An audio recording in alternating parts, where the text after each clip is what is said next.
I am about to head on inside soon.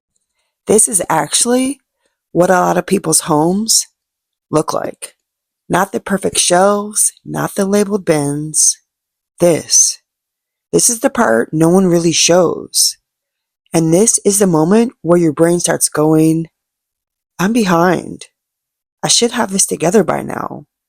Maybe even, why does this feel so easy for everyone else?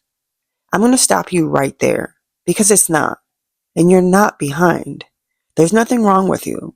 This is what life looks like when it gets busy, when it gets overwhelming, and when you have a lot on your plate.